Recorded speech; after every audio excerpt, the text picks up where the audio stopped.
شہناز بہت آہستگی سے عالم خواب سے عالم ہوش میں آئی۔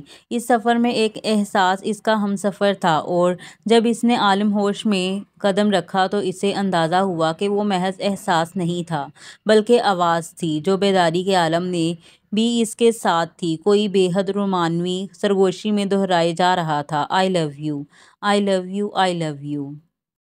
شہناز نے دھیرے سے آنکھیں کھولیں۔ سجی ہوئی چھت دیکھ کر اسے یاد آیا کہ وہ سہاگ رات کے بعد جاگی ہے۔ وہ رومانوی سرگوشی اب بھی اس کی سماعت میں گدگدی کر رہی تھی۔ اسے احساس ہوا کہ وہ عثمان کی آواز ہے۔ اس نے سر گھما کر دیکھا، اس کے ہونٹ ساکت تھے، وہ بے خبر سو رہا تھا۔ اس کا ذہن، جو ابھی تک پوری طرح نہیں جاگا تھا، خوف زدہ ہو گیا۔ یہ آواز کیسی ہے؟ کہاں سے آ رہی ہے؟ اس کی سمجھ میں نہیں آ رہا تھا۔ وہ حیران نظروں سے ادھر ادھر دیکھے جا رہی تھی۔ آواز اس کے بہت قریب سے اس کے اندر سے آتی محسوس ہو رہی تھی۔ اچانک اسے اپنی کلائی کے مرتعش ہونے کا احساس ہوا۔ اس کلائی پر منہ دکھائی والی گھڑی بندھی ہوئی تھی۔ وہ اپنے اس ہاتھ کو اوپر اپنے چہرے کے قریب لائی۔ آواز زیادہ بلند ہو گئی، زیادہ صاف سنائی دینے لگی۔ اس نے گھڑی کو کان سے لگایا اور جان لیا کہ آواز گھڑی میں آ رہی ہے۔ اس نے بوکھلا کر گھڑی کو ٹٹولا۔ اس میں چھوٹی چھوٹی کئی چابیاں لگی ہوئی تھیں۔ اس نے تمام چابیوں کو دبا کر دیکھا۔ آواز بند نہیں ہوئی۔ وہ جھنجھلا گئی۔ یہ کیا مصیبت ہے؟ گھڑی نے جیسے اس کی آواز سن لی۔ اظہار محبت کا وہ سلسلہ موقوف ہو گیا۔ اس نے برابر میں سوئے عثمان کو دیکھا۔ اس وقت وہ بہت اچھا لگ رہا تھا۔ اسے اس پر پیار آنے لگا، مگر فوراً ہی رد عمل کے طور پر خود پر غصہ آیا۔ اسے انکار نہیں تھا کہ وہ بہت پرکشش آدمی، یہ بات اس نے بہت پہلے تسلیم کر لی تھی کہ اگر مشکور درمیان میں نہ ہوتا تو وہ عثمان سے محبت کیے بغیر نہ رہتی۔ وہ اسے غور سے دیکھتی رہی اور اس کے اندر متضاد جذبوں کی جنگ ہوتی رہی۔ اگر اس کی شادی عام حالات میں ہوئی ہوتی تو وہ اس کی ظاہری شخصیت کی کشش سے نہیں بچ سکتی تھی۔ لیکن شادی سے پہلے ہی اس کا اصل روپ اس کے سامنے آ چکا تھا۔ اس نے بڑی بے رحمی سے اسے اپنی خواہش کے لیے راستہ صاف کیا تھا۔ شہناز کے نزدیک بے رحمی میں کوئی برائی نہیں تھی۔ مرد کو اپنے اہم معاملات میں بے رحم ہونا چاہیے۔ سختی اور سخت گیری مرد پر سجتی ہے، لیکن عثمان نے مشکور کو راستے سے ہٹانے کے لیے جو کچھ کیا تھا وہ مردانگی کے خلاف تھا۔ وہ ایسی چھپی ہوئی بزدلی میں لپٹی ہوئی سفاکی تھی جو صرف عورتوں میں ہوتی ہے۔ تو اب اس سے محبت کو دل چاہے یا اس پر پیار آئے، وہ کچھ کر نہیں سکتی تھی۔ وہ اٹھی، وارڈروب سے اپنے لیے ایک سادہ سا لباس نکالا اور باتھ روم چلی گئی۔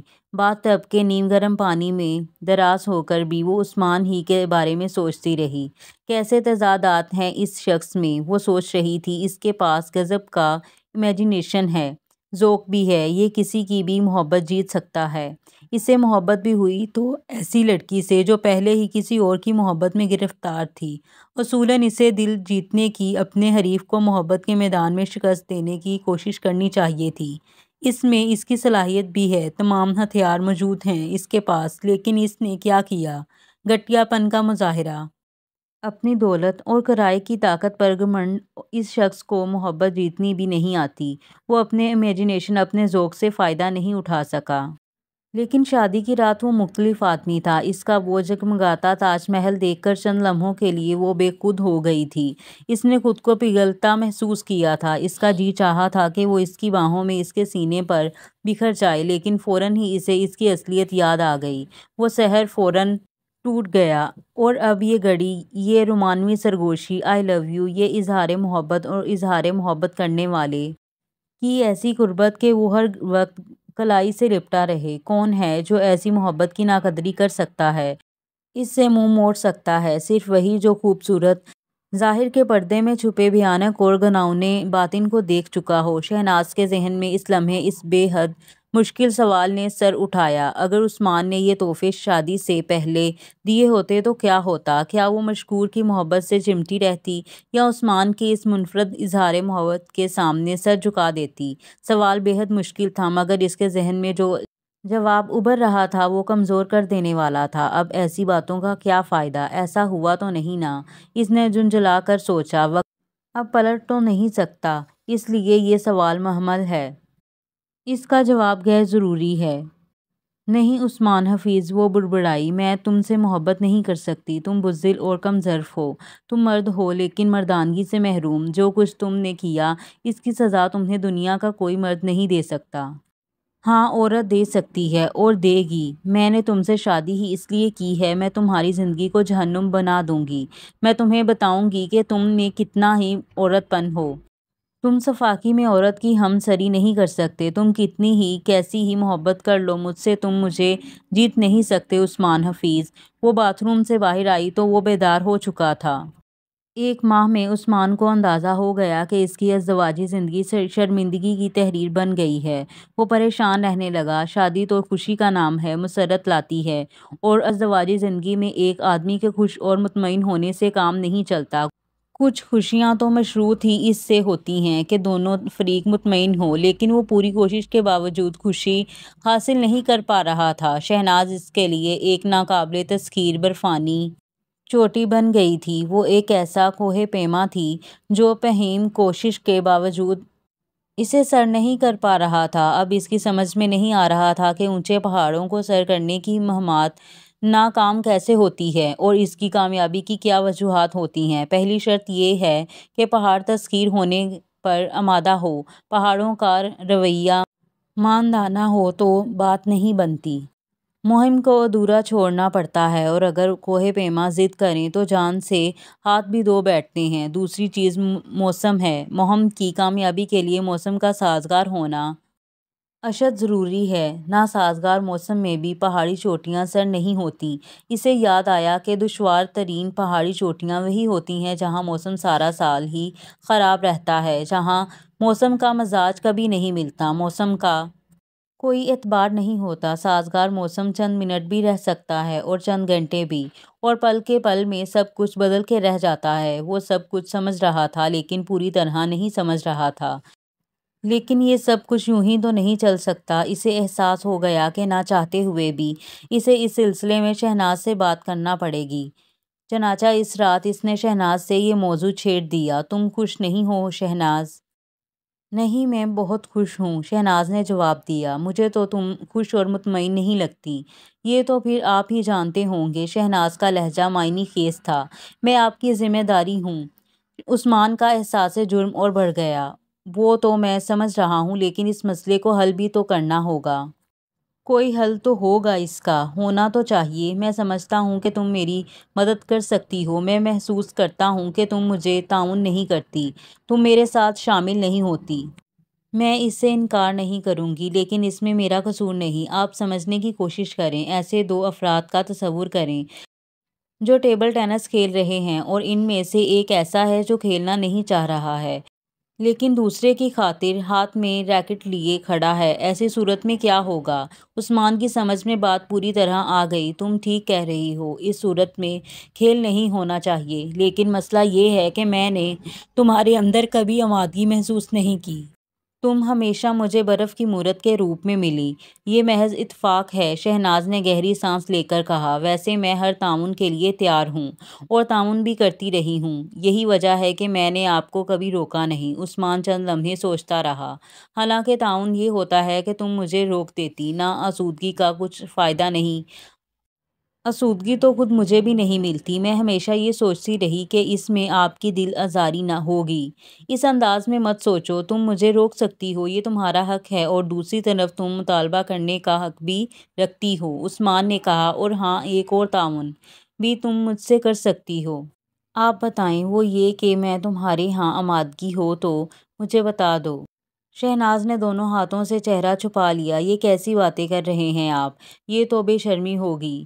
پلیز میری خاطر، عثمان نے التجا کی، اور پھر منہ سے کہنا ضروری تو نہیں، اظہار کے اور بھی طریقے ہیں۔ اچھا ٹھیک ہے۔ عثمان اس گفتگو کے بعد مطمئن ہو گیا، لیکن وہ طمانینت بھی عارضی ہی ثابت ہوئی۔ اب وہ بس یہی کہہ سکتا تھا کہ شاید ان دونوں کے ستارے نہیں مل رہے ہیں۔ منفی انداز میں وہ سوچنا نہیں چاہتا تھا، ورنہ حقیقت یہ تھی کہ جب وہ بے حد تھکا ہوا ہوتا، یہ طبیعت خراب ہوتی یا وہ ڈپریشن سے دو چار ہوتا تو شہناز آمادگی ظاہر کرتی۔ نتیجہ اب پہلے سے بھی خراب نکلتا تھا۔ ایک دن شہناز نے کہہ ہی دیا، آپ بہت بدل گئے ہیں، آپ کو اب مجھ میں کشش محسوس نہیں ہوتی، آپ کا دل بھر گیا ہے مجھ سے۔ عثمان بے بسی سے اسے دیکھتا رہا۔ یہ مت کہو، میری محبت کم نہیں ہوئی، بڑی ہے۔ کیا وہ گھڑی اب تمہیں یہ بات یاد نہیں دلاتی؟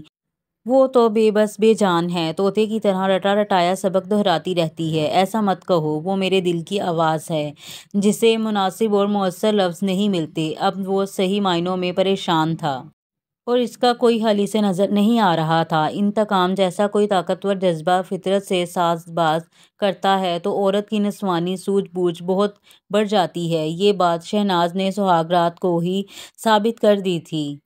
وہ ایک کثیر المقاصد اور کثیر النتائج جنگ لڑ رہی تھی۔ پہلے ہی مرحلے میں اس نے عثمان کو احساس محرومی، احساس جرم اور شرمندگی سے دوچار کر دیا تھا۔ ان میں احساس محرومی سب سے خطرناک اور مضر تھا۔ آدمی سب کچھ پا لے لیکن اسے کچھ بھی نہ ملے تو اس کی اذیت کی کوئی حد نہیں ہوتی، اور یہ اذیت سب سے زیادہ دماغ پر اثر انداز ہوتی ہے۔ سوچنے سمجھنے اور فیصلے کرنے کی قوت بری طرح متاثر ہوتی ہے۔ احساس محرومی مسلسل رہے تو پھر یہ قوتیں ختم ہوتی چلی جاتی ہیں۔ شہناز جانتی تھی کہ عثمان کو قابل تلافی نقصان پہنچ رہا ہے۔ اس کے درمیان اس مسئلے پر گفتگو بھی ہوئی تھی اور یہ طے پایا تھا کہ وہ خود بھی ضرورت کا اظہار کر سکتی ہے۔ یوں اسے ایک اور ہتھیار میسر آ گیا تھا۔ جس دن وہ اسے تھکا ہوا اور ڈپریس نظر آتا، وہ جاتی اور اس کے گلے میں باہیں ڈال دیتی۔ کبھی وہ اس کا ہاتھ تھام لیتی اور اسے پگھلا دینے والی نگاہوں سے تکنے لگتی۔ وہ راغب نہ ہونے کے باوجود اس کی خواہش کا احترام کرتا، اس خواہش کا احترام جو سچی نہیں، محض اوپری ہوتی تھی۔ نتیجہ ظاہر ہے کہ اچھا نہیں نکل سکتا تھا۔ وہ یہ سوچ کر مسکرا دی۔ اسے اپنی ہی دی ہوئی مثال یاد آ گئی۔ اس نے اس میں ترمیم کر ڈالی، اب یوں ہوتا ہے کہ دو ایسے کھلاڑی ٹیبل ٹینس کھیل رہے ہوتے تھے جو کھیلنا نہیں چاہتے تھے، ایک نہیں دونوں کھلاڑی۔ صورتحال پہلے سے خراب ہو گئی تھی۔ پھر یہ سوچ کر اسے غصہ آنے لگتا کہ عثمان کیسا مرد ہے، اس کے رد کرنے پر اپنی خواہش سے دستبردار ہو جاتا ہے اور اس کی خواہش کا ہر حال میں احترام کرتا ہے۔ مرد ایسے تو نہیں ہوتے۔ وہ تو اپنی مرضی کرتے ہیں، وہ تو منہ زور گھوڑی کو بھی رام کر لیتے ہیں، اور وہ بھی محض طاقت کے بل پر۔ مرد ایسے تو نہیں ہوتے۔ خود شہناز پر بھی کبھی کبھی دورے پڑتے، کبھی کبھی یوں ہوتا کہ اس کا دل عثمان کے قریب کے لیے مچلنے لگتا، اسے اس پر ٹوٹ کر پیار آتا، اسے محسوس ہوتا کہ وہ اس سے محبت کرنے لگی ہے۔ ایسے میں وہ خود کو باندھ کر رکھتی، یاد کرتی کہ وہ اس کے اور مشکور کے ساتھ کیا کر چکا ہے۔ ایسے میں وہ خود پر اس کی نفرت اور شدت سے طاری کرنے کی کوشش کرتی۔ ایک رات عثمان نے اس سے قریب ہونے کی کوشش کی۔ اس نے سر اٹھا کر دیکھا، عثمان کا چہرہ طلب کی شدت سے تمتما رہا تھا، آنکھوں میں خوبصورت سی وحشت کروٹیں لے رہی تھی، اس کے ہاتھ خواہش کی آگ میں تپ رہے تھے۔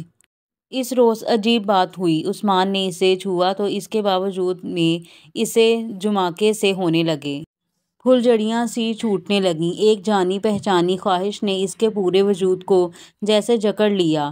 بس دماغ نہ جانے کیسے اس گرفت سے آزاد رہ گیا تھا، اور دماغ بھی وہ جس نے اس ہنگامی صورتحال میں بہت تیزی سے کام کرنا شروع کر دیا تھا، اور اس دماغ نے اسے بچا لیا۔ اسے احساس ہوا کہ اس لمس نے اس کے وجد کو دہکا دیا ہے، اس کا جسم کا ٹمپریچر بڑھ رہا تھا، سانسیں بوجھل اور بے ترتیب ہونے لگیں۔ وہ جانتی تھی کہ ابھی عثمان کو اس کا ہاتھ سرد لگ رہا ہوگا، اس کے جسم کی حرارت ابھی عثمان کے جسم کی حرارت سے کم تھی، لیکن بتدریج بڑھ رہی تھی۔ اسے احساس ہوا کہ اس طرح چند منٹ اور گزر گئے تو عثمان کو اس کے ہاتھ کی گرمی کا پتہ چل جائے گا اور اس کے لیے پیچھے ہٹنے کی گنجائش نہیں رہے گی۔ اس نے تیزی سے لیکن نرمی سے دوسرے ہاتھ سے عثمان کا ہاتھ تھام کر اسے ہٹا دیا۔ سوری، آج میں بہت تھکی ہوئی ہوں۔ عثمان اسے بہت غور سے دیکھتا رہا۔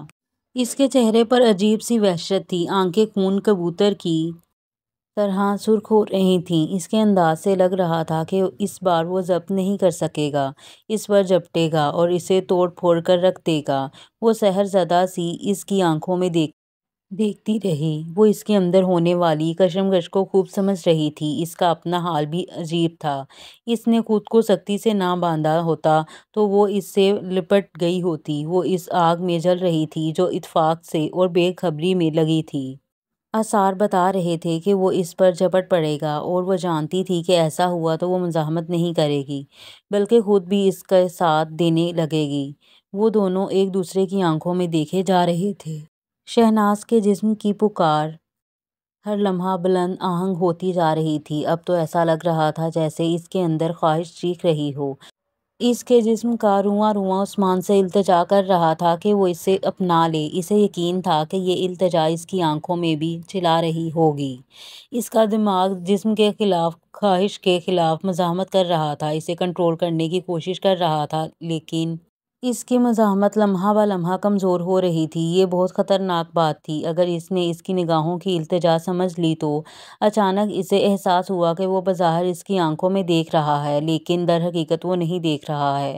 ہاں، وہ کچھ بھی نہیں دیکھ رہا تھا۔ اس کی آنکھوں میں عجیب سا خالی پن تھا جس سے پتہ چلتا تھا کہ اس کی نگاہوں کے سامنے صرف خلا ہی خلا ہے۔ ہوا بھی یہی اس کی آنکھوں میں جھانکنے والا اس کی نگاہوں کی التجا نہ دیکھ سکا۔ ایک جھٹکے سے اس نے رخ بدلا اور اس کی طرف پیٹ کر کے بستر پر دراز ہو گیا، لیکن وہ دیکھ سکتی تھی کہ اس کا جسم بری طرح لرز رہا ہے۔ اسی لمحے شہناز کے دماغ میں مزاحمت بھی دم توڑ گئی، ساتھ ہی اس کا اپنا جسم بھی لرزنے لگا۔ اس لمحے اسے عثمان پر ترس بھی آنے لگا، شاید اس لیے کہ وہ اپنے حوالے سے بھی سمجھ سکتی تھی کہ وہ کس عذاب سے گزر رہا ہے، مگر پھر اس کا وجود اس کی نفرت سے بھر گیا۔ تم مرد نہیں ہو، مجھے تم سے نفرت ہے، نفرت ہے، تم مرد نہیں ہو۔ اس کا پورا وجود بے آواز چلا رہا تھا، یہی دو جملے دہرائے جا رہا تھا۔ وہ بھی لیٹ گئی، لیکن نفرت کے اس طوفان میں بھی اس کے اندر ایک آس کا دیا جل رہا تھا۔ اسے امید تھی کہ کسی بھی لمحے وہ پلٹے گا اور وہ نفرت کا بوجھ اٹھائے۔ آس کے اس جھولے میں پینگے لیتی رہی۔ خواہش کی آگ ایسے بھڑکی تھی کہ بجھنے کا نام ہی نہیں لے رہی تھی۔ دیر ہو گئی، بہت دیر ہو گئی، جیسے صدیاں گزر گئیں۔ خواہش کا وہ بوجھ اس کے لیے ناقابل برداشت ہو گیا۔ وہ دل میں آس لیے متوقع نظروں سے اس کی پیٹھ تکتی رہی۔ عثمان کے جسم کی لرزش مدھم ہو چکی تھی اور کچھ دیر گزری کا ضبط جواب دے گیا۔ عثمان، عثمان! اس نے جذبات سے چھلکتی آواز میں اسے پکارا۔ اپنی آواز وہ خود بھی نہ پہچان سکی، لیکن کوئی جواب نہ ملا۔ اس نے کئی بار پکارا، پھر اسے ہلایا۔ اب وہ چت لیٹا تھا۔ یہ دیکھ کر وہ جھنجھلا گئی کہ وہ بے خبر سو رہا ہے۔ آگ لگانے والوں کو یوں سونا زیب نہیں دیتا۔ اب وہ رک نہیں سکتی تھی۔ وہ فطرت کے ہاتھوں بری طرح شکست کھا گئی تھی۔ اس نے عثمان کو جھنجھوڑا۔ خاصی دیر بعد اس نے نیند اسی آنکھیں کھولیں۔ کیا بات ہے؟ وہ اب بھی نیند میں تھا۔ شہناز سمجھ میں نہ آیا کہ اب کیا کہے، کیا شکست کا اعتراف کر لے۔ تم سو کیوں رہے ہو؟ مجھ سے باتیں کرو نا، اس نے بھاری اجنبی آواز میں کہا۔ سو جاؤ، میں بہت تھکا ہوا ہوں، عثمان نے کہا، اور جواب مکمل ہونے سے پہلے پھر سو گیا۔ اس بار شہناز کو بے بسی اور مایوسی نے پوری طرح جکڑ لیا۔ اسے احساس ہونے لگا کہ وہ اپنے عمل کی لپیٹ میں خود آ گئی ہے۔ اب تک وہ خود تکلیف اٹھائے بغیر عثمان کے لیے جس کرب کا سامنا کرتی رہی تھی، اندازہ ہو رہا تھا کہ اب اسے بھی وہ کرب برداشت کرنا پڑے گا، بلکہ اس پہلے ہی موقع پر تو اس کا کرب عثمان کے کرب سے بہت زیادہ ہو گیا تھا۔ کرب پر مستعد اداس کی تشویش تھی، جسم کے تقاضے ایک بار۔ اس رات وہ ایک منٹ کے لیے بھی نہیں سو سکی۔ فجر کے بعد اس کی آنکھ لگ گئی۔ 9 بجے دستی گھڑی کے "آئی لو یو" نے اسے جگا دیا۔ شٹ اپ یو فول! وہ گھررائی۔ چپ ہو جاؤ، بند کرو یہ منحوس آواز۔ اس نے گھڑی اتار کر بے دردی سے اسے ایک طرف پھینک دی۔ پھر اس نے بستر پر نظر ڈالی۔ عثمان موجود نہیں تھا۔ وہ شاید باتھ روم میں تھا۔ اس خبر نے عثمان حفیظ کی سب کلفتیں دور کر دیں، سب اذیتیں دھو ڈالیں کہ وہ باپ بننے والا ہے۔ سب کچھ جیسے جادو کے زور سے بدل گیا، لیکن نہیں، بدلا کچھ بھی نہیں تھا، بس بے اثر ہو کر رہ گیا تھا۔ وہی شہناز کے رویوں کی دھوپ چھاؤں تھی، جس میں چھاؤں بہت کم اور دھوپ بہت زیادہ تھی۔ التفات بے حد مہم اور سرد مہری بے حد واضح تھی۔ وہ اس کے مزاج کے موسموں میں چٹک رہا تھا۔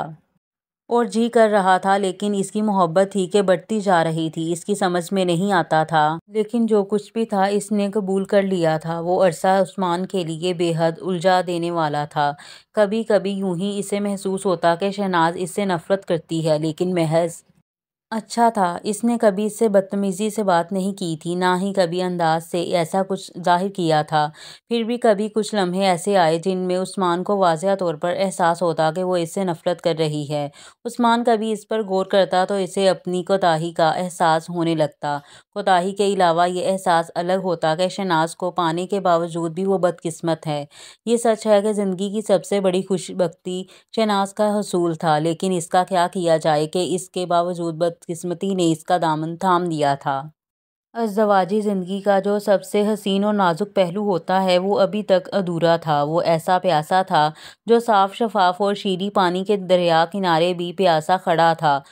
وہ پانی پیتا، اتنا پیتا کہ مزید پینے کی گنجائش رہتی، لیکن پیاس اپنی جگہ رہتی، حلق میں پڑے ہوئے کانٹے اپنی جگہ سرکشیدہ رہتے۔ اور کرب صرف یہی نہیں تھا کہ اس کی پیاس نہیں بجھی، اسے تو دریا کی پیاس کا غم بھی کھائے جا رہا تھا۔ پیشانی کرب پر مستزاد تھی۔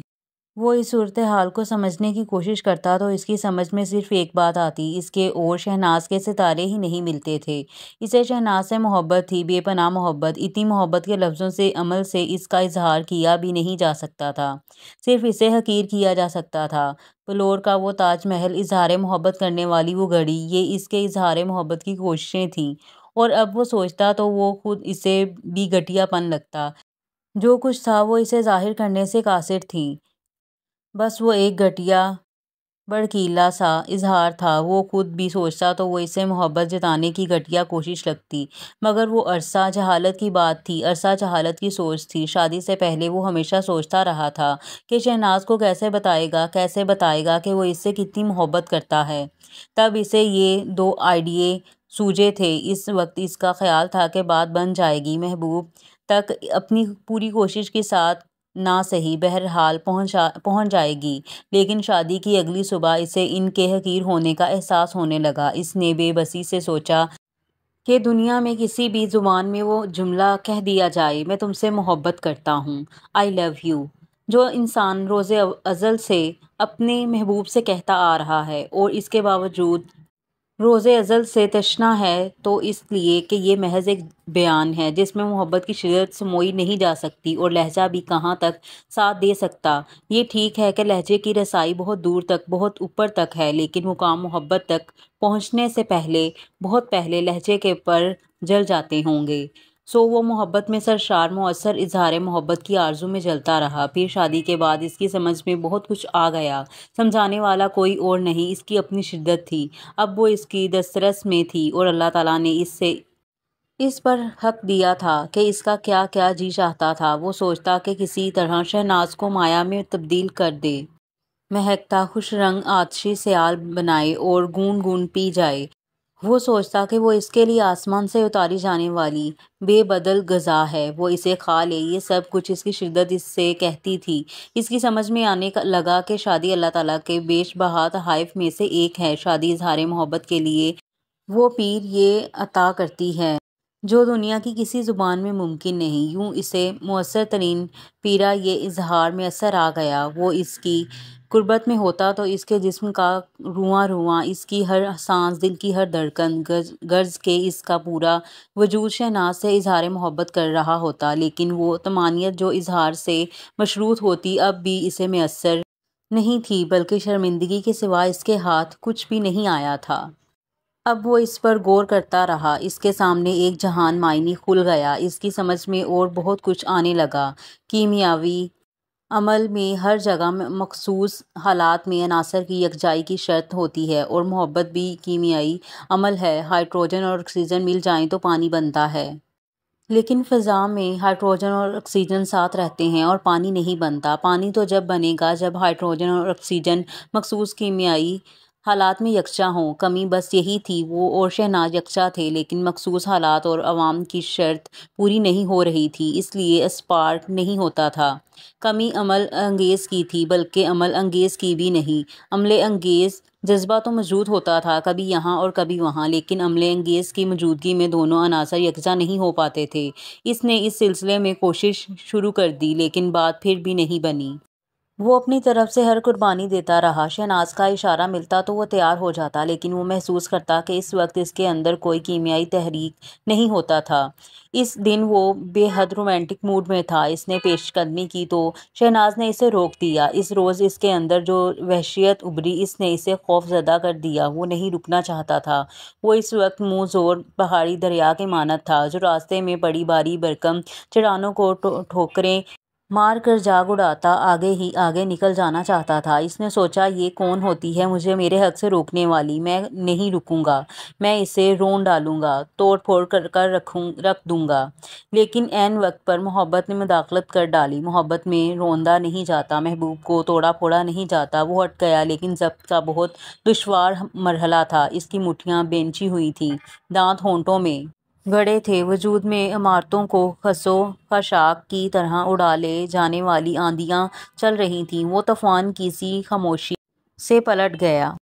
اس روز ڈپریشن کی حد ہو گئی تھی۔ وہ کبھی حیوانی جذبوں کا آدمی نہیں رہا تھا۔ اس کے مزاج میں لطافت بہت تھی، مگر اس روز جو کچھ ہوا، اس نے ثابت کر دیا کہ اس میں حیوانیت بھی چھپی ہے۔ البتہ یہ ہے کہ وہ اس سے بے خبر رہا۔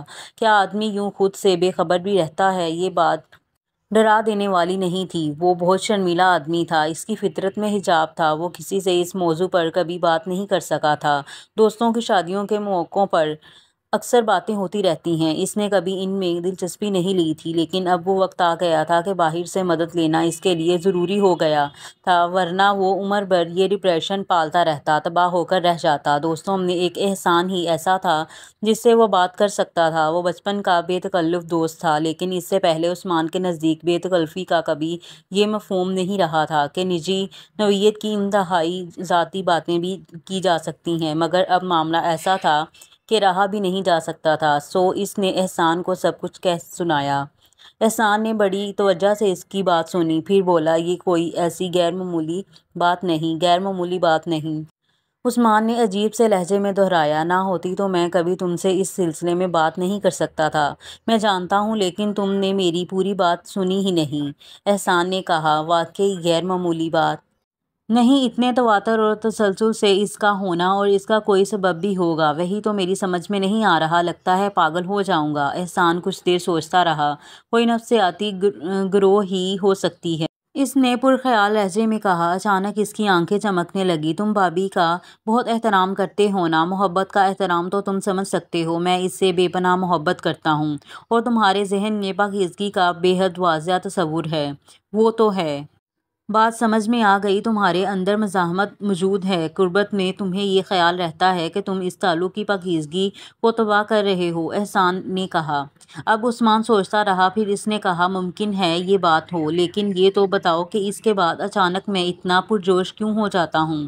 اس نے نفی میں سر ہلایا، نہیں، یہ بات نہیں ہو سکتی، یہ رشتہ، یہ تعلق خود سب سے بڑی پاکیزگی ہے۔ اگر میرے ذہن میں یہ خیال ہوتا تو میں کبھی اس کے قریب جاتا ہی نہیں۔ قریب جانے کی خواہش تو فطری ہے۔ احسان نے اس کا اعتراض رد کر دیا، اور تم کہتے ہو کہ بھابھی بھی پیش قدمی کرتی ہیں، اس کا مطلب ہے کہ وہ بالکل نارمل ہیں، ان کا ارادہ وقتی ہوتا ہے، مستقل نہیں، لہٰذا اس معاملے میں وہ قصوروار نہیں۔ اتفاق ہے کہ جب میں ایکسائٹڈ ہوں، تھکا ہوا اور پژمردہ ہوں، یا کسی وجہ سے ڈپریس ہوں، تو اسے قربت کی سوچتی ہے۔ عثمان نے نظریں جھکائے کہا۔ اب اسے افسوس ہو رہا تھا کہ اس نے یہ موضوع چھیڑا ہی کیوں، اور وہ بھی یہی بات سوچتی ہوں گی۔ کیا مطلب؟ یہی کہ تمہیں بھی ایسی ہی وقت میں قربت کی سوچتی ہے۔ بالکل یہی بات ہے، عثمان نے جوش سے کہا۔ وہ یہ بات کئی بار کہہ بھی چکی ہے، بس تو تمہیں خود کو ٹٹولنا چاہیے، احسان نے ناصحافانہ لہجے میں کہا۔ آسودگی در حقیقت اندر کی چیز ہے، دونوں میں سے کوئی ایک بھی اندر سے نہ آسودہ ہو، اندر کوئی رکاوٹ ہو تو ایسا ہی ہوتا ہے، بس اندر کی اس رکاوٹ کو تلاش کر کے دور کر لو، مسئلہ حل ہو جائے گا۔ لیکن میرے اندر کوئی رکاوٹ نہیں، عثمان نے بے بسی سے کہا۔ میں جس شدت کے ساتھ اس کی طرف طلب کرتا ہوں، تم اس کا تصور بھی نہیں کر سکتے۔ آدمی کو اپنے لاشعور کی خبر ہو تو اسے لاشعور کہا ہی کیوں جائے، احسان نے فلسفیانہ لہجے میں کہا۔ پھر تو وہ شعور ہو گیا نا؟ میرا مشورہ ہے کہ تم اپنے لاشعور سے آگاہی حاصل کرو۔ عثمان نے اس مشورے پر بڑے خلوص سے عمل کیا۔ اس نے خود کو ٹٹولا بلکہ کھنگال ڈالا، لیکن کوئی رکاوٹ نہیں ملی۔ اس نے جھنجھلا کر سوچا کہ یہ رکاوٹ دوسرے فریق کے ہاں بھی تو ہو سکتی ہے، ممکن ہے شہناز کے لاشعور میں کوئی نفسیاتی گروہ ہو۔ اس نے سوچا ضرور، لیکن شہناز سے یہ ثقیل گفتگو کرنے کی اسے ہمت نہیں ہوئی۔ پھر وہ پورا معاملہ پس منظر میں چلا گیا۔ اہمیت صرف اس بات کی رہ گئی کہ وہ باپ بننے والا ہے۔ وہ بہت بڑی خوشخبری تھی اس کے لیے۔ شہناز کے لیے اس کی محبت 100 گنا بڑھ گئی۔ تشنگی کا احساس بھی ختم ہو گیا، اظہار کی حاجت بھی ختم ہو گئی۔ اور کیا چاہیے؟ اظہار تو اس نے کر دیا تھا اور اسے جواب بھی مل گیا تھا۔ اسے صرف ایک ہی فکر رہ گئی، شہناز کی اور اپنے بچے کی بہتری کی فکر۔ وہ ڈاکٹر سے ملا اور اس کی ہدایات ذہن نشین کر لیں، پھر وہ ان پر عمل کرنے میں لگ گیا۔ شہناز کوئی کام کرتی تو وہ اسے روکتا، وہ تیز قدموں سے چلتی تو وہ چیخ اٹھتا، وہ اس کی غذا کا خیال رکھتا، اس کے لیے پریشان ہوتا جیسے وہ شوہر نہیں اس کی ماں ہو۔ اسے نہیں معلوم تھا کہ رسم کے مطابق پہلی زچگی لڑکیاں میکے جاتی ہیں۔ فہمیدہ بیگم شہناز کو لینے کے لیے آئیں تو وہ مدہوش ہو گیا۔ آنٹی آپ یقین کریں میں شہناز کا اتنا خیال رکھتا ہوں، آپ پوچھ لیں۔ فہمیدہ بیگم ہنسنے لگیں۔ وہ تو میں جانتی ہوں بیٹے، لیکن یہ رسم ہے ہمارے ہاں کی، یہ تمہاری امانت تمہاری اجازت سے لے کر جا رہی ہوں۔ تو ٹھیک ہے آنٹی، لیکن کی اس میں گنجائش نہیں۔ فہمیدہ بیگم نے اس کی بات کاٹ دی۔ اچھا ہے، یوں تمہیں سزا بھی مل جائے گی۔ سزا؟ کس بات کی سزا؟ اس نے آنٹی کے چہرے کو بہت غور سے دیکھا۔ شادی کے بعد تم ہمارے گھر کا راستہ ہی بھول گئے، یہ یاد ہی نہیں رہا تمہیں کہ تمہارا ایک گھر اور بھی ہے۔ عثمان شرمندہ ہو گیا۔ اسے احساس ہو گیا کہ واقعی اس سے یہ کوتاہی سرزد ہوئی ہے۔ اسے حیرت ہونے لگی، اتنے عرصے میں شہناز نے کبھی ایک بار بھی اس سے نہیں کہا تھا کہ وہ اسے گھر لے کر چلے۔ اس عرصے میں وہ صرف 4-5 بار گھر گئے تھے۔ اس کے ساتھ ہی اسے ایک خوش آئندہ خیال آیا۔ ایسا ہوتا نہیں ہے، ہر لڑکی میکے جانے کی ضد کرتی ہے، وہی لڑکیاں میکے جانے کا نام نہیں لیتی جن کا سسرال میں دل لگ جائے، بلکہ جو اپنے شوہر سے اس درجہ محبت کرتی ہوں کہ ان کا ایک پل کے لیے بھی نظروں سے اوجھل ہونا انہیں گوارا نہ ہو۔ یہ دلیل محبت اتنی خوش کن تھی کہ اسے جدائی کا ملال بھی نہیں ہوا۔ فہمیدہ آنٹی کو اسے ساتھ لے جانے سے تو وہ ویسے بھی نہیں روک سکتا تھا۔ آنٹی یقین کریں میں شرمندہ ہوں، اب تلافی کر دوں گا، اس نے جواب دیا۔ یہ انکشاف کہ وہ ماں بننے والی ہے شہناز کے لیے بہت بڑا شوق تھا۔ وہ اور عثمان کے بچے کو اپنی کوکھ میں پالے۔ عثمان جس سے اسے شدید نفرت تھی، جس کی زندگی کو اس نے بڑی کامیابی سے نشان اذیت بنا دیا تھا، وہ اس سے یوں ہار جائے گی۔ بدقسمتی یہ ہوئی کہ اس سے اس بات کا اندازہ کافی دیر سے ہوا۔ آلریڈی ڈاکٹر سے اس نے بات کی تو وہ حیرت سے اس کا منہ دیکھنے لگی۔ مسز عثمان یہ کیا کہہ رہی ہیں آپ؟ میں ٹھیک کہہ رہی ہوں، میں اتنی جلدی ماں نہیں بننا چاہتی، لیکن یہ آپ کا پہلا بچہ ہے۔ ڈاکٹر کے لہجے میں حیرت تھی۔ ابھی میں زندگی کو انجوائے کرنا چاہتی ہوں، ابھی سے یہ ذمہ داری اٹھانا مجھے پسند نہیں۔ آپ جیسے بڑے لوگ تو 10 بچوں کے باوجود بھی انجوائے کر سکتے ہیں، آپ تو اپنی ذمہ داری معقول تنخواہ پر کسی کو بھی سونپ سکتی ہیں۔ سوری مسز عثمان، اب کچھ نہیں ہو سکتا، بات بہت آگے جا چکی ہے۔ ہو کیسے نہیں سکتا؟ آپ ڈاکٹر ہوتی تو سمجھ سکتی تھیں، یہ آپ کا پہلا موقع ہے، آپ کی صحت اور جسمانی کیفیت میرے سامنے ہے، میں یقین دلاتی ہوں کہ یہ کام تو ہو جائے گا، لیکن آپ کی زندگی کی ضمانت میں نہیں دے سکتی۔ 50% سے زیادہ امکان یہ ہے کہ آپ نہیں بچ سکیں گی۔ شہناز کا چہرہ فک ہو گیا۔ زندگی سے اسے بے انداز محبت تھی، یہ رسک وہ لے ہی نہیں سکتی تھی، مگر یہ تصور ہی اس کے لیے روح فرسا تھا کہ وہ عثمان کے بچے کو جنم دے گی۔ بہرکیف اب تو کچھ ہو بھی نہیں سکتا تھا۔ وہ تن با تقریر ہو گئی، لیکن عثمان سے اس کی نفرت بہت بڑھ گئی۔ ایک اچھی تبدیلی بھی ہوئی، عثمان کے جسمانی تقاضوں سے اس کی جان چھوٹ گئی تھی۔ وہ جس کے بچے کے تصور سے ناخوش تھی، عثمان کے تصور میں سرشار تھا۔ لگتا تھا اسے اب اس کی کوئی پرواہ نہیں رہی ہے۔ چند روز تو وہ خوش رہی، پھر اسے احساس ہوا کہ اس تبدیلی کے نتیجے میں اذیت کا وہ کھیل ہی موقوف ہو گیا ہے جس کی خاطر اس نے عثمان سے شادی گوارا کی تھی۔ چنانچہ اس نے خود تقاضے شروع کر دیے۔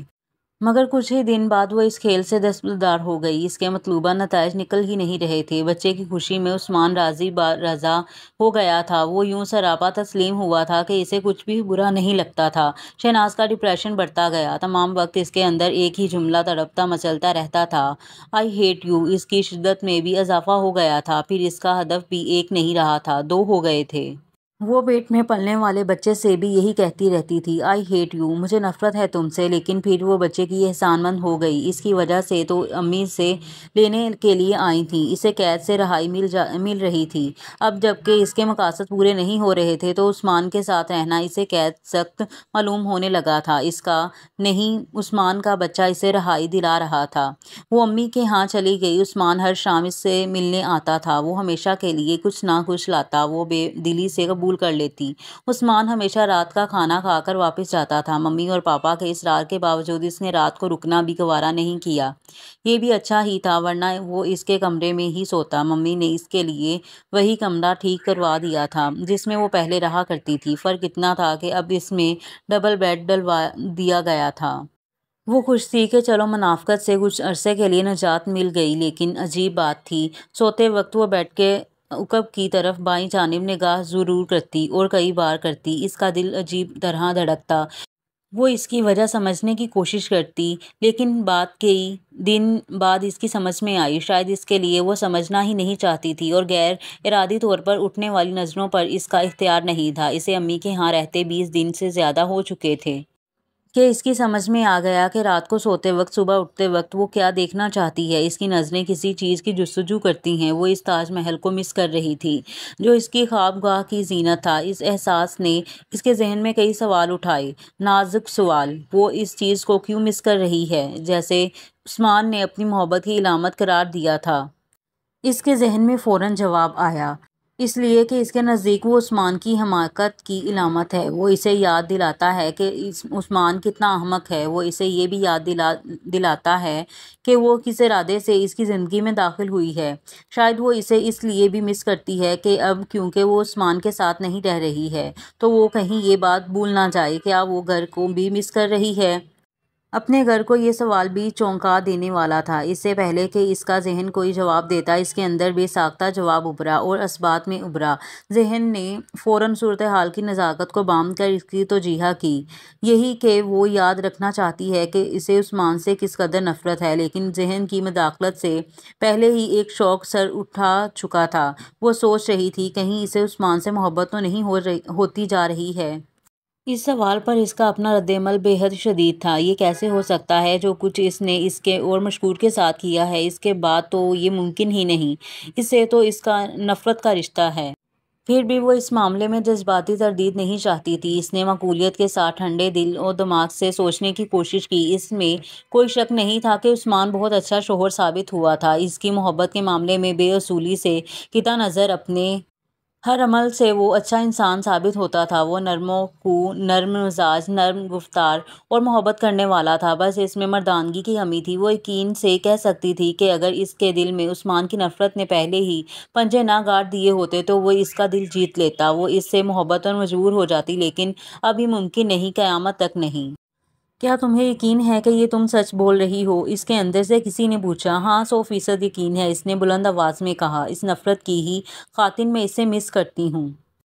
میں اس گھر کو مس کرتی ہوں کیونکہ وہیں میں اس سے اس کی کمینگی کا انتقام لے سکتی ہوں۔ میں اس تاج محل کو یاد کرتی ہوں کیونکہ وہ مجھے یاد دلاتا ہے کہ وہ کس طرح میرے بس میں ہے، میری مٹھی میں ہے۔ تقریباً 1 ماہ بعد وہ سو کر اٹھی تو متوحش تھی۔ اس نے کلائی ٹٹولی، وہ گھڑی کہاں گئی؟ عثمان کی آواز میں آئی لو یو کہنے والی۔ اسے یاد آیا کہ وہ تو بہت دن پہلے اس نے اپنی ڈریسنگ ٹیبل کی دراز میں رکھ دی تھی۔ مجھے وہ گھڑی چاہیے، میں یاد رکھنا چاہتی ہوں کہ میرا اسیر رہا نہیں ہوا ہے، سزا پوری ہوئے بغیر وہ رہا نہیں ہو سکتا۔ مجھے اس کی اسیری کا مکمل یقین چاہیے۔ اس رات گھر جانے سے پہلے عثمان نے معمول کے مطابق اس سے پوچھا، کچھ منگوانا تو نہیں؟ میری ڈریسنگ ٹیبل کی دراز میں ریسٹ واچ ہے، وہ لیتے آئیے گا، اس نے آہستہ سے کہا۔ وہ پہلا موقع تھا کہ اس نے اس سوال کے جواب میں کوئی فرمائش کی تھی۔ کون سی ریسٹ واچ؟ وہی منہ دکھائی والی۔ عثمان بے حد خوش نظر آنے لگے۔ سوچ رہا ہوگا کہ وہ اس کی محبت کو مس کر رہی ہے۔ اس کے ہونٹوں پر ایک زہریلی مسکراہٹ ابھر آئی۔ وہ بہت خوبصورت لمحہ تھا جب عثمان نے اپنے نومولود کو گود میں لے کر اس کا چہرہ غور سے دیکھا اور اسے اس میں اپنی جھلک نظر آئی۔ وہ سانس لیتے اس ننھے منھے معجزے کو سحر زدہ سا دیکھتا رہا۔ اس کی آنکھیں بھیگنے لگیں۔ ابو زندہ ہوتے تو کیسے خوش ہوتے۔ یہ ان کی کتنی بڑی آرزو تھی، اس نے پوری نہیں ہونے دی۔ کیا نام رکھو گے اس کا؟ نجم الحسن نے اس سے پوچھا۔ نعمان، اس نے بے ساختہ کہا۔ پیار سے اسے نومی کہیں گے ہم۔ بہت خوبصورت نام ہے، اللہ مبارک کرے۔ وہ سب خوش تھے، نجم انکل، فہمیدہ آنٹی، محمود، سعود اور وہ خود۔ خوشیاں دونوں گھروں پر ٹوٹ کر برسی تھیں، لیکن وہ محسوس کر رہا تھا کہ شہناز خوش نہیں ہے۔ اس نے شہناز سے یہ بات پوچھ ہی لی۔ میں اتنی جلدی یہ سب کچھ نہیں چاہتی تھی، وہ بولی۔ ابھی تو ہمارے محبت کرنے کے دن تھے۔ عثمان سرشار ہو گیا۔ کتنی محبت کرتی ہے وہ اس سے، یہ تو محبت بڑھائے گا۔ اس نے فخر سے نعمان کو دیکھتے ہوئے کہا، یہ کوئی محبت نہیں کرے گا۔ اور پھر مجھے بیٹی کی خواہش تھی، شہناز نے رخائی سے کہا۔ یہ تو اللہ کی نعمت ہے جو اس نے دیا، بہت اچھا دیا۔ لیکن وقت گزرنے کے ساتھ ساتھ یہ احساس شدید ہوتا گیا کہ شہناز کو بیٹے سے کوئی دلچسپی نہیں۔ کچھ یہ بھی تھا کہ بچوں کے معاملے میں وہ پھوہڑ تھی، اس نے کبھی کسی بچے کو گود میں نہیں لیا تھا۔ وہ نہیں جانتی تھی کہ بچے کتنے نازک ہوتے ہیں، اس کی گرفت سخت ہوتی، بچہ رونے لگتا، وہ اس کا کوئی کام نرمی سے نہیں کر سکتی تھی۔ ایک بات عثمان کو بہت ناپسند ہوئی، شہناز نے کبھی نعمان کو دودھ نہیں پلایا۔ اس نے ٹوکا تو وہ بولی، میں کمزور بہت ہوں، ڈاکٹر نے منع کیا تھا، اسی لیے ابتدا ہی سے فیڈر سے دودھ دیا گیا، بعد میں مشکل ہوتی۔ عثمان نے کچھ کہا تو نہیں، لیکن اسے افسوس بے حد ہوا۔ ایسا بچہ جو مقدر میں دنیا کی ہر نعمت لے کر آیا تھا، ایک قدرتی نعمت سے محروم کر دیا گیا۔ کتنی بڑی محرومی ہے یہ۔ پھر ایک دن شہناز نے اس سے کہا، نعمان کے لیے آیا کا بندوبست کر لیں۔ وہ کیوں؟ عثمان نے بھویں اچکائیں۔ کیونکہ کیا بات ہے؟ شہناز نے تنگ کر کہا۔ سب گھروں میں یہی ہوتا ہے، میں اس کی اس طرح نگہداشت نہیں کر سکتی جیسے ہونی چاہیے۔ تمہاری یہ بات غلط ہے، میں جانتا ہوں کہ زیادہ تر گھروں میں یہ نہیں ہوتا۔ میں ان لوگوں کی بات نہیں کر رہی ہوں جو آیا افورڈ نہیں کر سکتے۔ میں افورڈ کر سکتا ہوں، لیکن اسے اچھا نہیں سمجھتا۔ ماں باپ کا کوئی نعم البدل نہیں ہوتا، وہ بچے خود اعتمادی سے کبھی محروم نہیں ہوتے جنہیں ماں باپ کا بھرپور لمس اور ان کی محبت ملی ہو، جن کے چھوٹے چھوٹے کام ماں باپ کرتے رہے ہوں۔ شہناز خاموش ہو گئی، اس نے اصرار نہیں کیا، لیکن چند روز میں ہی عثمان کو احساس ہو گیا کہ یہ کام اسے کرنا ہی پڑے گا۔ اس نے ایک بے حد خوبصورت آیا رکھ لی۔ بچہ بڑا ہونے لگا، شہناز اس سے بالکل ہی بے تعلق ہو گئی تھی۔ عثمان نے اسے اپنی ذمہ داری بنا لیا۔ اس کے چھوٹے چھوٹے تمام کام اس نے آیا سے سیکھ لیے۔ اب وہ اس کی نیپی بھی بدل سکتا تھا، اس کے لیے دودھ بھی بنا سکتا تھا۔ وہ دفتر سے گھر جلدی آنے لگا۔ شام کو وہ گھنٹوں اسے کھیلتا، اس کے ساتھ وقت گزارتا، اسے باہر ٹہلانے کے لیے نکل جاتا۔ وہ دیکھ رہا تھا کہ بچہ بہت ذہین ہے، وہ وقت تک پہچانتا تھا۔ کسی روز اسے دیر ہوتی تو وہ دیکھتا کہ نومی دروازے پر نگاہیں لگائے بیٹھا ہے، اسے دیکھ کر وہ خوشی سے کلکاریاں مارتا۔ آیا آپ نے کس لیے رکھی ہے آخر؟ ایک روز شہناز نے غصے سے کہا۔ یہ رات کو اسے کیوں نہیں سلاتی اپنے پاس؟ اس نے کب انکار کیا ہے؟ لیکن میں یہ نہیں چاہتا، عثمان نے جواب دیا۔ یہ ہمارے ساتھ ہی سوئے گا، تمہیں اس میں اعتراض ہے کیا ہے؟ یہ بیبی کاٹ کس لیے ہے اور آیا کس لیے ہے؟ اور یہ ماں باپ کس لیے ہوتے ہیں؟ تم نے یہ نہیں بتایا کہ تمہیں اس میں اعتراض کیا ہے، عثمان نے نرم لہجے میں کہا۔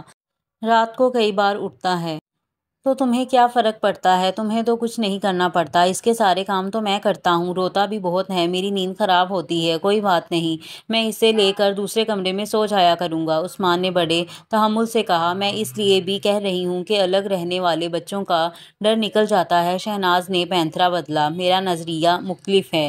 جن بچوں کے پاس ماں باپ کے جسموں کی گرمی ہو، اول تو وہ ڈرتے نہیں، اور ڈریں تو ماں باپ سے لپٹ کر خوف سے بے نیاز ہو جاتے ہیں۔ جو جی چاہے کریں، لیکن میری نیند خراب نہ کریں۔ پھر ان کی شادی کی پہلی سالگرہ آ گئی۔ وہ دفتر گیا تو شہناز سو رہی تھی۔ وہ اس کے لیے بہت خوبصورت تحفہ لے کر گھر آیا تھا کہ اس کا دل خوش ہو گیا۔ اسے گمان بھی نہیں تھا کہ شہناز کو اپنا سہاگ رات کا وعدہ یاد ہوگا۔ وہ وعدہ تو وہ خود بھی بھول چکا تھا۔ شہناز دلہن بنی ہوئی تھی، اس نے سہاگ کا وہی جوڑا پہن رکھے تھے جو سہاگ رات میں اس کی آمد سے پہلے اس نے اتار پھینکے تھے۔ عثمان کی شکر گزاری کی کوئی حد نہیں تھی۔ اس رات 3 ماہ کا نعمان اپنی آیا کے پاس سویا۔ شہناز کو اپنی کوکھ میں پلنے والے اس وجود سے ویسے ہی نفرت تھی کہ وہ زبردستی اس پر تھوپ دیا گیا تھا۔ ستم بالائے ستم کہ وہ لڑکا تھا اور ہو بہو عثمان کی تصویر تھا۔ اس کی سمجھ میں نہیں آتا تھا کہ وہ اسے کب تک اور کیسے برداشت کرے گی۔ وہ نعمان کو دیکھتی تو اس کا خون کھول اٹھتا، اسے احساس ہوتا کہ اس کے جسم سے زبردستی خون ہڈیاں اور گوشت چھین کر اس بچے کو تخلیق کیا گیا ہے۔ اس کی وجہ سے وہ مکمل نہیں رہی ہے، وہ کم ہو گئی ہے، گھٹ گئی ہے۔ یاد رکھنا عثمان حفیظ، وہ بڑبڑاتی، تم آئندہ میرے ساتھ ایسا نہیں کر سکو گے، یہ میرا تم سے بھی وعدہ ہے اور خود سے بھی۔ ننھا نعمان باپ کی شفقت اور محبت اور آیا کی نگہداشت کے سائے میں دن گزرتا اور بڑھتا رہا۔ پھر اس نے مما کہنا سیکھ لیا، لیکن مما نے اسے گود میں لینا نہیں سیکھا۔ چھوٹا سا بچہ یہ تو نہیں جانتا تھا کہ نفرت کیا ہوتی ہے، مگر مما کی بے نیازی اسے اچھی نہیں لگتی تھی۔ شہناز کے لیے وہ بچہ گویا ہو کر بھی نہیں تھا، اسے اس کی پرواہ ہی نہیں ہوتی تھی، لیکن خون کے رشتوں کی اپنی ایک کشش ہوتی ہے۔ کبھی اسے نعمان پر بے ساختہ پیار آتا، وہ اسے گود میں اٹھا لیتی اور اس کے چہرے کو بوسوں سے بھگو دیتی، اس وقت جیسے اس کے چہرے کے نقوش اس کی آنکھوں کے سامنے ہی ہٹ جاتے تھے۔ ایسے میں وہ حیران ہوتی کہ ممتا جیسے طاقتور ترین جذبے کو اس نے کیسے قابو میں کر لیا ہے۔ وہ جانتی تھی کہ کہا جا سکتا ہے کہ نفرت محبت کے مقابلے میں زیادہ طاقتور جذبہ ہے، کہ ممتا جیسے عظیم جذبے پر حاوی ہو جائے۔ یہ خیال اکثر اسے الجھن میں مبتلا کر دیتا اور اس کے ساتھ ہی نعمان کے چہرے کے نقوش اس کے سامنے اجاگر ہونے لگے۔